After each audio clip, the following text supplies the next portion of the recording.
The Greek debt crisis has been dominating headlines in Europe and across the globe in recent days, and in today's press review here on Ukraine Today, we'll continue looking at that story, but we're going to do it in comparison with another one, namely the conflict in East Ukraine and the confrontation the fighting there has created between Russia and the West. Our commentators today believe that, for Europe, events in Ukraine are more important than what's going on in Greece. On that point of comparison, we have a column in Newsweek from Swedish economist Anders Auslund.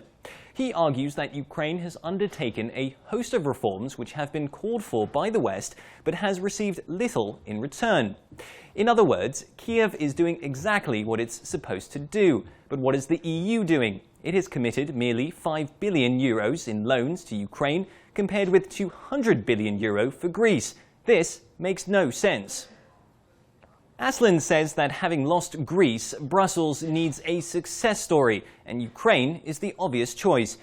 He draws a more direct comparison, saying Ukraine does all the reforms while Greece has ignored similar demands for years and now openly opposes them.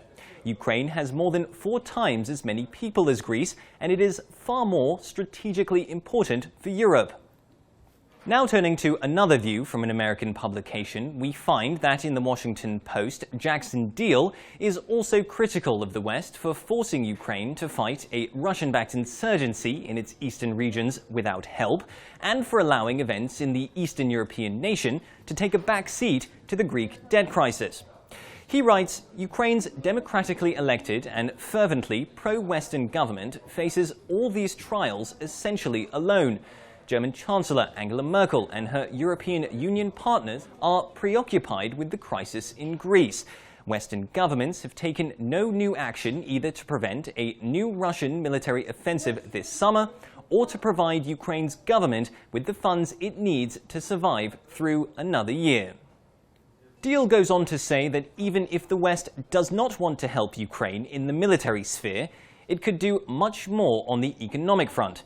He draws comparisons between the huge sums of money provided by the EU to Greece or the US to Mexico and asks why similar amounts aren't now being given to Ukraine.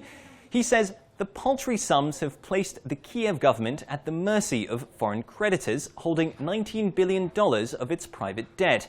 That leaves Ukraine facing the possibility of default as soon as the end of this month, and no later than September, when a $500 million bond falls due. So, a debt crisis in Greece mobilizes the European Union to take serious action, but a Russian-backed insurgency in eastern Ukraine and a Ukrainian economy in deep recession prompts only a moderate response. That is what our columnists today have argued. Based purely on measuring support in monetary terms, it would seem that they have a very good point.